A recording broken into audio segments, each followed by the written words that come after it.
Good morning to all of you. स्वागत करते हैं, अभिनंदन करते हैं आप सभी लोगों का।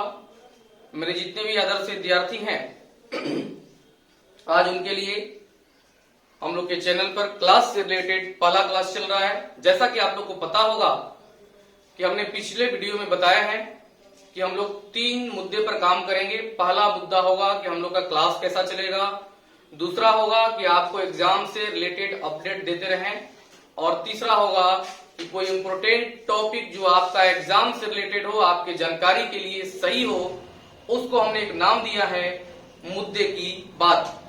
जैसा कि आप सभी लोगों को पता भी है कि इस कोरोना काल में आप भी घर पर बैठे हुए हैं। जैसा कि आपको नहीं मन लग रहा है तो हम अन्य टीचरों की बात नहीं करेंगे, लेकिन हम बात करेंगे एज ए टीचर हम खुद भी बहुत व्यथित हैं और परेशान हैं आप सभी लोगों के सामने से देखने के लिए। मेरे जितने भी आदर्श विद्यार्थी हैं, चाहे डिस्ट्रिक्ट टाउन के हों या पटना से रिलेटेड हों, जितने भी लोग हैं, लेकिन कुछ परिस्थितियां ही ऐसी हैं कि हम लोगों को, दोनों लोगों को ये कोई मिला नहीं पा रहा है।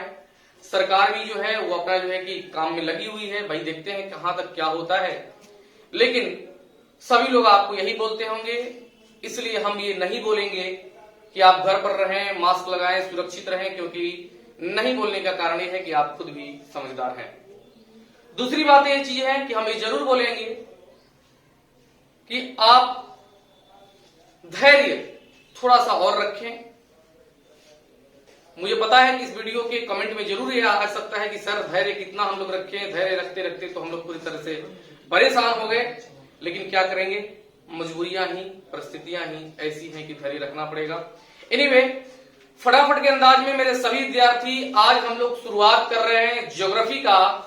और कुछ स्टूडेंट जो थे जिनको पता चला कि हम लोग का क्लास जो है, वैसे हम बोले नहीं, फटाफट बोल देते हैं, यूनिवर्सल प्लेटफॉर्म को आप सब्सक्राइब, शेयर और बेल आइकन जरूर दबाएं, क्योंकि आप लोगों का वीडियो का अपडेट आपके पास जाता रहे। तो बहुत सारे स्टूडेंट का मैसेज आया, कॉल्स आया यूनिवर्सल प्लेटफॉर्म के जो डायरेक्टर सर हैं, विकास सर के पास, कि प्रवीण सर को बोल दीजिएगा कि जो भी टॉपिक स्टार्ट करेंगे वो स्टार्टिंग से शुरू करेंगे।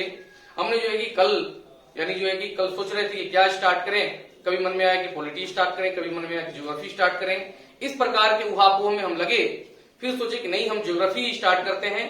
तो आप लोग के सामने जो आज है वो ज्योग्राफी जो स्टार्ट कर रहे हैं उसमें एक छोटा सा परिचय है। लेकिन इस आप थंबनेल में देखे होंगे, इस टॉपिक का मतलब नाम ही है कि ब्रह्मांड का निर्माण कैसे हुआ। और आप लोग को बता दें कि क्लास में 3 पॉइंट लेकर के हम लोग चलेंगे, फुल कॉन्सेप्ट, शॉर्ट नोट्स और एग्जाम बेस्ट। तो फटाफट के अंदाज में देखते हैं मेरे सभी आदर्श विद्यार्थी, आप लोग के सामने हम लोग जो है कि ज्योग्राफी टॉपिक स्टार्ट करेंगे। और ज्योग्राफी के बारे में आपको बता दें, हालांकि जो भी चीजें हम आपको यहाँ पर बताए हैं इसमें 1 या 2 क्वेश्चन आपके एग्जाम में बनेंगे, इसलिए यहां पर जल्दी से जल्दी इसको खत्म कर करके और ब्रह्मांड का निर्माण कैसे हुआ इसका हम चर्चा करते हैं। तो ज्योग्राफी 2 शब्दों से मिलकर बना, यूनानी के 2 शब्द, जियो का अर्थ होता है पृथ्वी, और एक शब्द है ग्राफिका जिसका मतलब होता है वर्णन, अर्थात ज्योग्राफी का मतलब हुआ पृथ्वी का वर्णन। मेरे सभी आदर्श विद्यार्थी आपको हम ये भी बता दें कि ज्योग्राफी के जनक से रिलेटेड 2 बातें होती हैं। ज्योग्राफी के केवल एक जनक के नाम जानने से आपको थोड़ा परेशानी हो सकती है, इसलिए ज्योग्राफी के जनक की बात करें, थोड़ा सा शब्द का और भाषा का अंतर है यहाँ पर, इसको ध्यान रखेंगे। तो जनक में, ज्योग्राफी के जो जनक हैं उनका नाम है हिकेटियस। आप इससे भली भांति परिचित होंगे। ये कुछ नया, कुछ स्पेशल हम नहीं बता रहे हैं, लेकिन ये जब टॉपिक स्टार्ट हो गया है, सब्जेक्ट स्टार्ट हुआ है, तो इसका शुरुआत परिचय से ही होना चाहिए, जैसा कि मुझे लगता था और आपको भी ऐसा लग रहा होगा। तो हिकेटियस इसके जनक हैं, लेकिन एग्जाम में अगर एक शब्द बदल करके आपसे पूछ दे कि व्यवस्थित भूगोल तथा ज्योग्राफिका शब्द का प्रथम जो प्रयोग किया था, प्रस्तावक था, उसका नाम मेरे आदर्श विद्यार्थी एराटोस्थेनीज था, न कि हिकेटियस था। इसलिए यहां पर शब्दों का केवल हेरफेर हो गया है। तो भूगोल का जनक हिकेटियस, जबकि व्यवस्थित भूगोल का जनक एराटोस्थेनीज है। बहुत सारे विद्वानों ने भूगोल से संबंधित अपना अलग अलग जो है कि मत दिया, अलग अलग जो है कि उसका परिचय बताया, अलग अलग सिद्धांत बताया। उसमें हम आपको कुछ चीज जो बताएंगे उसको आप सुन करके और वीडियो पॉज करके लिख सकते हैं अगर आपकी काम की चीजें होंगी तो, क्योंकि सब कुछ यहाँ पर लिखना पॉसिबल नहीं है, लेकिन हम जो शब्द बोलेंगे, जो बात बोलेंगे वो जरूर आपके काम की होगी, इसलिए आप उसको कॉपी में नोट कर लेंगे। इसलिए सबसे ऑथेंटिक एक जो ज्योग्राफी के बारे में परिचय दिए हैं उनका नाम है स्ट्रैबो।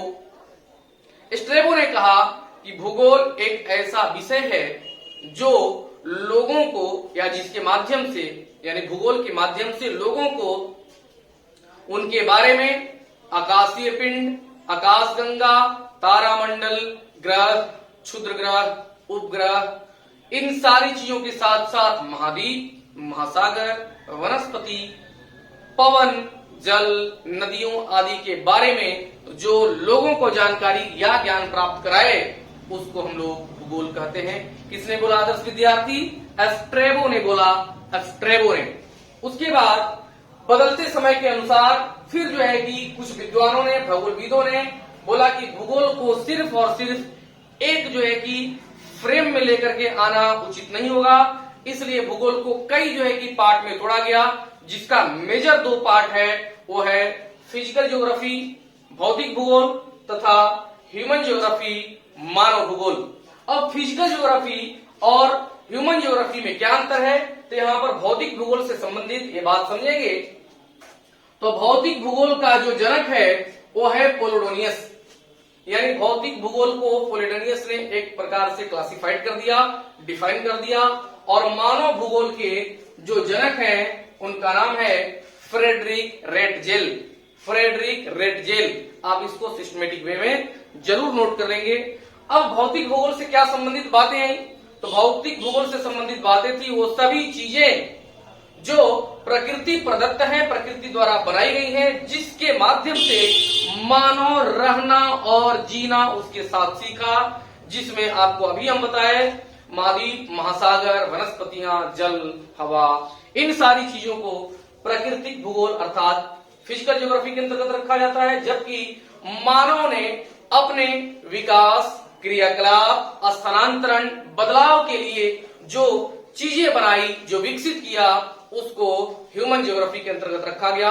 जैसे जनसंख्या, उसके बाद मोटर वाहन, रेल, इन सारी चीजों का प्रवसन, इन सारी चीजों का पाइपलाइन, सिंचाई, ये सारी व्यवस्थाएं मानव भूगोल के अंतर्गत आती हैं, जिसका जो है कि जनक है फ्रेडरिक रेटजेल। मेरे सभी आदर्श विद्यार्थी, आपको हम ये बता दें कि ये जो थंबनेल था, जो टॉपिक था, वो ये था कि आखिर ब्रह्मांड का निर्माण कैसे हुआ, ब्रह्मांड का निर्माण कैसे हुआ।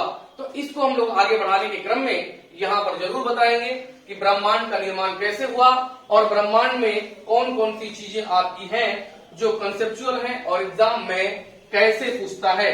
तो मेरे आदर्श विद्यार्थी, हम आपको ये बताना चाहते हैं कि ब्रह्मांड का निर्माण कैसे हुआ।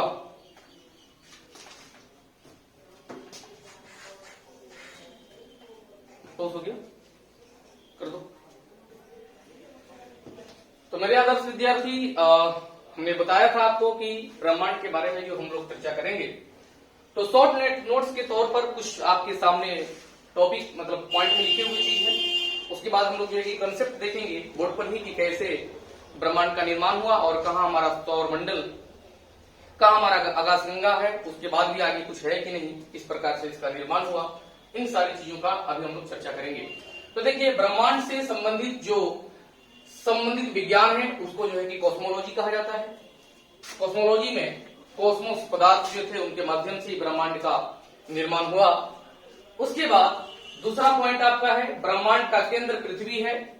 पहली बार टॉलमी नामक जो है कि भूगोलविद ने, या इसको कह सकते हैं कि एक बहुत बड़ा दार्शनिक, क्योंकि इसने 140 ईस्वी में ये बताया कि ब्रह्मांड भी किसी प्रकार का एक चीज है जिसके केंद्र में पृथ्वी है और ब्रह्मांड के जितने भी पिंड हैं, ग्रह हैं, क्षुद्र ग्रह हैं, जो भी चीजें हैं वो पृथ्वी के आसपास ही घूम रहे हैं। हालांकि 140 ईस्वी बहुत पुराना हो गया, एक अनुमान के आधार पर इसको बताया गया, लेकिन बदलते समय के अनुसार जब दूरबीन का निर्माण वगैरह हुआ, उसके बाद जो है कि कुछ जानकारियां हुई, तब जो है कि ब्रह्मांड का केंद्र, हालांकि ये भी गलत था, ब्रह्मांड का केंद्र सूर्य है, ऐसा कोपरनिकस ने बताया 1543 ईस्वी में। उसके बाद ग्रहों का नियम केपलर ने बताया कि ग्रह सूर्य के चक्कर काटते हैं। उसके बाद ये भी बताया कि सूर्य जो है वो ब्रह्मांड का केंद्र नहीं है। कोपरनिकस ने बताया नहीं, केपलर ने बताया ये बात कि सूर्य, यहां पर देखेंगे ब्रह्मांड का केंद्र सूर्य है, कोपरनिकस ने बताया, दोनों में शब्द में अंतर है, लेकिन सूर्य सौरमंडल का केंद्र है, ये बताया आपका केपलर ने। और साथ ही साथ ये भी बताया कि सूर्य के चारों तरफ पिंड का जो है कि वो घूम रहे हैं, चक्कर काट रहे हैं, और ग्रहों का जो निर्माण हुआ है वो सूर्य के माध्यम से ही हुआ है। उसके बाद अगले व्यक्ति हैं हर्शल साहब, जिन्होंने 1805 में बताया कि सौरमंडल आकाश गंगा का एक भाग है और आकाश गंगा में बहुत सारी संख्या में सौरमंडल भी है, और एक आकाश गंगा में जो है कि करोड़ों अरबों तारा है, यह हर्शल साहब ने 1805 ईस्वी में बताया। नेक्स्ट पॉइंट में अगर आएंगे तो ब्रह्मांड में लाखों आकाश गंगा है, एडविन हबल साहब ने 1925 में बताया। लेकिन ये सारे बातें जो है वो एग्जाम में पुराने पूछे हुए हैं। अब यहाँ पर जो सबसे बड़ा बात करेंगे वो है सबसे नवीन सिद्धांत, बिग बैंग थ्योरी, जिसको हिंदी में महाविस्फोटक सिद्धांत कहा जाता है, और इसको दिया था जॉर्ज लेमेंथियर ने, बेल्जियम के खगोलविद भी थे, उसके बाद भूगोलविद भी थे। इन्होंने बताया कि नहीं, किया हुआ घटना कि ब्रह्मांड का निर्माण हुआ। इसलिए हम लोग जल्दी से थोड़ा सा देख लेते हैं कि ब्रह्मांड का जो महाविस्फोटक सिद्धांत था उसका कहना क्या है। हालांकि इसके पहले भी ब्रह्मांड से रिलेटेड बहुत सारी बातें जो ये सभी वैज्ञानिकों ने बताया था, बहुत सारे भूगोलविदों ने बताया था, उसके आधार पर मान्यता तो थी, लेकिन कुछ ऐसे जो है कि सिद्धांत ला करके बेल्जियम के भूगोलविद जॉर्ज लेमेंथियर ने दिया कि उसको नवीन और ऑथेंटिक सिद्धांत माना गया। वैसे आप लोग को भी पता है कि अभी इस पर भी कोई विशेष एक ऑथेंटिक सिद्धांत नहीं आ पाया है कि नहीं यही सत्य था। तब से 1967 के बाद से जॉर्ज लेमेंथियर के बिग बैंग थ्योरी को ही माना जाता है। तो यहाँ पर बिग बैंग थ्योरी द्वारा यानी दिए थे कौन, जॉर्ज लेमेंथियर, अभी बताया जॉर्ज लेमेंथियर, ये बेल्जियम के रहने वाले थे, ये बेल्जियम के रहने वाले थे। इन्होंने क्या कहा था इसको जरा सा देखेंगे। इन्होंने कहा था मेरे आदर्श विद्यार्थी कि एक कॉस्मिक पदार्थ था जो बहुत बड़े क्षेत्र में फैला हुआ था, और इस कॉस्मिक पदार्थ के जो कण थे वो आपस में घर्षण कर रहे थे, फ्रिक्शन कर रहे थे, और इनके घर्षण से बहुत दिनों का जो घर्षण था वो कण के माध्यम से वो पूरी तरह से जितना कॉस्मिक पदार्थ था वो सारा पदार्थ एकदम गर्म हो गया। और एक समय के अनुसार जॉर्ज लेमेंथियर ने यह नहीं बताया कि ये घर्षण कब से हो रहा था, लेकिन ये बताया कि आज से लगभग 15 अरब वर्ष पहले एक घटना हुई कि जितने भी कॉस्मिक पदार्थ थे वो सारे विस्फोट कर गए और अनगिनत टुकड़े में बट गए और पूरी तरह से चलायमान हो गए। किसने बताया? तो बेल्जियम के रहने वाले जॉर्ज लेमेंथियर ने बताया। और इसी को जो विस्फोट हुआ तो काफी बड़े विस्तार में हुआ, इसलिए इसका नाम विस्फोटक सिद्धांत ना देकर के महाविस्फोटक सिद्धांत किया, जिसको इंग्लिश में बिग बैंग थ्योरी कहते हैं। तो मेरे सभी आदर्श विद्यार्थी, इसके बाद आप ये जानेंगे कि जब ये महाविस्फोटक सिद्धांत हुआ, छोटे छोटे टुकड़े निकले, उसी में से एक टुकड़ा एक और था जिसका नाम था नेबुला। ये नेबुला तारा, यहाँ पर दो घटनाएं होती थी। एक घटना ये होती थी कि ये तो चलायमान था, और दूसरा ये घटना होती थी कि छोटे पिंड को बड़ा पिंड अपने तरफ आकर्षित कर लेता था। तो नेबुला तारा से ऐसा जो है कि जॉर्ज लेमेंथियर ने कहा कि नेबुला तारा का एक जो टुकड़ा था जिससे हम लोग जो है कि पूरी तरह से बने हैं, नेबुला तारा के आसपास से इससे कई गुना बड़ा एक तारा निकला था, तारा गुजरा था, जो तो हम अभी आपको बताया कि छोटे पिंड को बड़ा पिंड आकर्षित करता था। तो ये बड़ा पिंड जब आकर्षित किया तो इसी में से बहुत सारे छोटे छोटे टुकड़े निकले, उसके बाद इसके जब टुकड़े बने तो यहाँ पर बुध, यहाँ पर शुक्र, यहाँ पर पृथ्वी, तब बुध और शुक्र में से कुछ नहीं निकला, इसलिए इनका कोई उपग्रह नहीं हुआ। लेकिन पृथ्वी बनने के क्रम में इसमें से एक मटेरियल नीचे जो है कि गिर गया, जो इसके, अब हम आपको बताएं कि नेबुला तारा में से जो सारे निकले उनके माध्यम से जब ये निकला तो ये ग्रह कहलाया, क्योंकि ये नेबुला तारा बाद में जाकर के और यह सूर्य भी बना। और पृथ्वी में से जब निकले उसके बाद मंगल में से 2 निकले, ये सारे उपग्रह कहलाए। तो इस प्रकार से ब्रह्मांड का निर्माण हुआ और ऐसे जो है कि आकाशीय पिंड का निर्माण हुआ था महाविस्फोटक सिद्धांत के अनुसार। लेकिन इसके माध्यम से जरा हम लोग देखते हैं कि कहां पर एक चैनल है जिसके माध्यम से हम लोग जुड़े हुए हैं। मेरे सभी आदर्श विद्यार्थी, आप ये इमेज करिए कि आपका पूरा जो बोर्ड है, वो जो पूरा बोर्ड है ये आपका जो है कि ब्रह्मांड है। जब ये पूरा बोर्ड ब्रह्मांड है तो यहां पर जो है कि आपकी पृथ्वी है, ये आपकी पृथ्वी है और ये आपका सूर्य है। तो सूर्य के साथ अन्य सारे जो ग्रह हैं तो ये पूरी तरह से सौरमंडल कहलाए और पृथ्वी एंटी क्लॉकवाइज में सौरमंडल का, अपने सूर्य का चक्कर काट रही है, ये सौरमंडल कहलाया। और एक सूर्य तारा भी है, हमने जैसा कि आपको बताया, और कहा जाता है कि अभी और 15 अरब वर्ष तक सूर्य जलेगा। हालांकि सब एक सिद्धांत के ही तौर पर है। तो सूर्य एक सेंटर यहां पर मान लेंगे, यहां पर ध्यान रखेंगे, हम ये बताए हैं कि ये आपकी पृथ्वी है, ये आपका सूर्य है। पृथ्वी जो है वो सूर्य की चक्कर काट रही है, जबकि सूर्य भी अपनी आकाश गंगा का चक्कर काट रहा है, जो सेंटर से 30,000 प्रकाश वर्ष दूर है। 30,000 प्रकाश वर्ष दूर है। और सूर्य भी अपने सेंटर पर चक्कर काटता है, जो 25 दिन में काटता है। सूर्य अपने सेंटर पर, केंद्र पर 25 दिन में चक्कर काटता है, जबकि इस पूरे आकाश गंगा का एक चक्कर लगाने में इसको 25 करोड़ वर्ष लगता है। और आपको एक चीज और बता दें कि हमारी आकाश गंगा का जो भाग है इसका नाम है दुग्ध मेघला। दुग्ध मेघला। अब आपको एक चीज और बताएं कि ये जो आकाश गंगा है दुग्ध मेघला, वो दुग्ध मेघला आकाश गंगा, वो दुग्ध मेघला जो आकाश गंगा है ये भी एक आकाश गंगा का भाग है। और यहां से जो है कि कुछ चीजें, क्योंकि दुग्ध मेघला तक तो लगभग सब लोग बताते हैं, लेकिन हमारी जो दुग्ध मेघला है वो किस महाआकाश गंगा की भाग है, उसका भी एक सेंटर है। और उस आकाश गंगा का नाम, फिर से यहां पर आपको एक बात चलेंगे, पृथ्वी सौरमंडल का भाग, हमारा सौरमंडल, ये सौरमंडल है, सौरमंडल, हमारा सौरमंडल एक आकाश गंगा का भाग, ये आकाश गंगा है। हमारे आकाश गंगा का नाम दुग्ध मेघला है।